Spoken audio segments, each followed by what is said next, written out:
네, 그러면 자리를 이동해서 조금 더 친숙한 대화 나눠보도록 하겠습니다. 안녕하세요.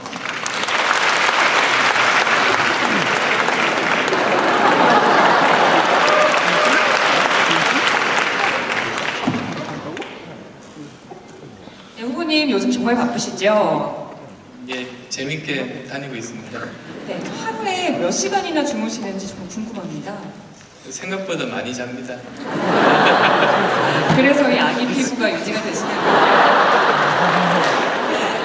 네, 후보님 오늘 이 대학생들이 참 많이 왔습니다. 이 아주 날카로운 질문들이 많이 나올 것으로 예상이 되는데요. 이 마음의 각오 단단히 하고 오셨나요? 예. 네, 아마 곧 이곳에 여기가 숭근 달아오를 것 같습니다. 그래서 드리는 말씀인데 미리 자켓도 좀 벗으시고 네, 좀 자연스럽게 좀 즐기실 준비 해보시면 어떨까요? 예, 추운데.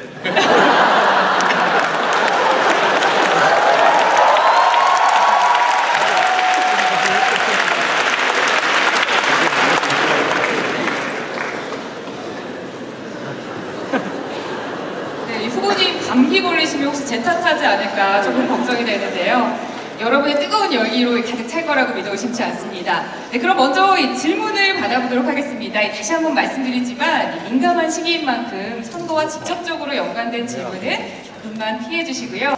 네, 저는 현재 음악 전공하고 있는 학생이고요. 아실지 모르겠지만 지금 한국의 음악 산업에 문제가 많은데요. 노래 한 곡을 앨범 한 장을 만드는데 수백 수천만 원의 돈이 들고 많은 사람들의 수고가 있는데요. 미국, 일본 등 다른 나라에서는 한 곡당 1,000원에 팔리면 약 700원의 제작자가 가질 수 있는데요. 우리나라 스트리밍 서비스 멜론이나 엠넷 같은 서비스를 이용할 경우에요. 한 곡당 60원에 팔리고 스트리밍 서비스 회사에서 20원, 레이블에서 20원, 제작자가 20원을 가질 수가 있습니다. 이럴 경우 이 음악인들은요 끊임없는 궁핍 속에서 지속적인 예술활동을 할 수가 없고요. 더 발전할 수 있는 음악 인재들도 줄어들 텐데요. 음악 산업도 모든 예술의 모든 분야가 정당한 대가를 받아야 더 발전하고 세계로 나갈 수가 있습니다. 아마추어 뮤지션으로서 미래의 프로 뮤지션으로서 후보님께 질문을 하는데요. 이 일에 대해서 어떤 생각이나 방안을 혹시 가지고 계신지 궁금합니다. 저도 그 분야에 대해서 유사한 고민들을 많이 했었습니다. 왜냐하면 제가 소프트웨어를 했기 때문에 요즘 보면 대기업, 중소기업 간의 불공정 거래 관행 이야기들이 하죠. 그리고 경제민주화의 굉장히 중요한 부분 중에 하나로 골목 상권과 대형마트 간의 그런 불공정한 상거래 관행 이런 이야기들도 되는데 저는 항상 그때마다 생각나는 것이 왜 대형마트와 골목 상권 이야기만 나오고 이러한 디지털 콘텐츠 산업과 유통구조 사이에 불합리한 건 안 나오느냐 저는 그런 생각들을 계속 했었습니다. 그리고 그게 이제 음악이 대표적이고 또 영화도 있고 소프트웨어도 있고 그런데요. 말씀하셨듯이 애플의 아이튠스 같은 데서는 30% 정도만 애플에서 가져가고 70% 정도 이제 돌려주지 않습니까? 마찬가지로 거기에 이제 음악도 마찬가지고 아마 앱들, 어플리케이션들도 이제 마찬가지 구조인데요. 우리나라는 그게 비율이 바뀌어 있을 뿐더러 더 열악한 걸로 저는 알고 있어요. 그러니까 경제민주화의 목표 자체가 예를 들면 재벌개혁이 목표가 아니라 실제로 거기서 자기가 하고 싶은 일들을 하는 사람들을 정당한 재대가를 받게 일하게 해주는 그게 가장 기본적인 목표라는 점에서 볼 때는 이 점도 저는 빠질 수 없다고 생각하고 여러 가지 정책들을 지금 만들 때 꼭 포함할 생각입니다. 저는 지금 4학년 2학기에 재학 중이고요. 곧 취업을 앞두고 있는데요. 현재 지금 많은 대학들이 대학 평가를 받고 있는 평가 지표에 대해서 매스컴에 많이 논란이 되고 있습니다. 그래서 저희 대학에서도 물론 그런 평가 지표에 민감하게 반응하고 있고요. 근데 평가 지표에 취업률의 비중이 너무 높게 측정되어 있다는 것에 많은 학생들이 불만을 갖고 있습니다.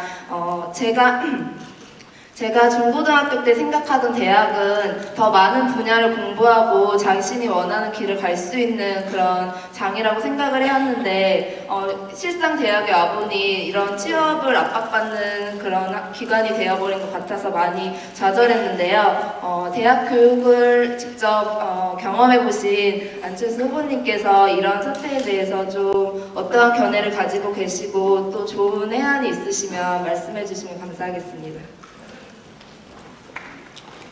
대학 교육에 대해서 또는 전체 우리나라 교육에 대해서 문제점 인식하고 바뀌어야 된다는 의견들은 다들 가지고 계십니다. 그런데 우선은 한번 거시적으로 보죠. 거시적으로 보면 교육만 바뀌어서 한계가 있다는 생각들을 많이 하게 돼요. 왜 그러냐면 이 교육도 우리 한국 사회라는 거대한 구조 속의 하나의 종속 변수입니다. 즉 뭐냐면 일자리들이 만약에 대기업만 일자리가 존재한다고 생각하면 아무리 대학이 자체적으로 개혁을 해도 결국은 이제 대기업 취업을 위한 쪽으로만 자꾸만 바뀌게 돼요. 그러니까 사회적으로 보면 대우를 잘 받는 그런 직종들이 존재하게 되는데요.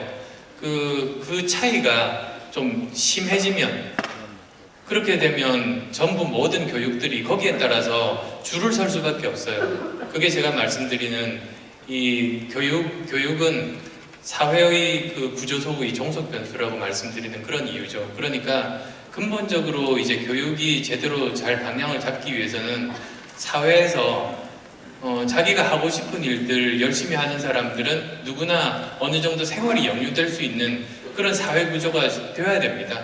그리고 꼭 대기업만 좋은 일자리가 있는 것이 아니라 중소기업에 가도 어느 정도 자기가 뜻을 펼 수 있고 창업을 해도 한번 실패해도 다시 재기할 수 있는 기회를 주면 그러면 지금처럼 대학 교육이 왜곡되지는 않을 거라고 봐요. 그러니 가장 거시적인 담론 수준에서 보자면 사회의 구조를 바꿔야 된다. 일자리를 제대로 잘 이렇게 다양하게 만드는 것이 옳은 방향이다. 그런 방향만 있으면 대학은 자연스럽게 거기에 따라서 바뀔 거다. 이런 거고요. 그것만은 안 되죠. 근데 왜냐하면 그건 시간이 워낙 오래 걸리는 일입니다. 그래서 장기적으로는 그 방향으로 가는 것이 옳되 그러면 단기적으로는 어떻게 해야 하는가 이제 그런 고민에 직면하게 되죠. 그래서 여러 가지 이제 대학에 대한 평가 시스템들도 나오는 것 같은데 일단은 취업률 위주의 그런 평가 시스템이 저는 꼭 옳다고 생각하지는 않고 오히려 이제 종합적으로 판단해야 된다.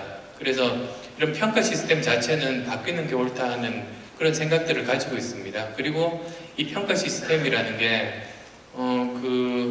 우리가 바람직하게 바뀌어야 될 그런 사회 구조도 염두에 두고 그 다음 또 대학 교육 본연의 목적이 있어요. 대학이 직업 교육하는 장소만은 아니거든요. 그러면 특성화 고등학교가 오히려 더 거기에 가깝잖아요. 그리고 또 2년제 예전에 전문대학이 사실은 그런 쪽에 가까운 거니까 각각의 역할에 따라서 평가 잣대도 새롭게 정의가 돼야 된다. 그런 생각을 가지고 있습니다.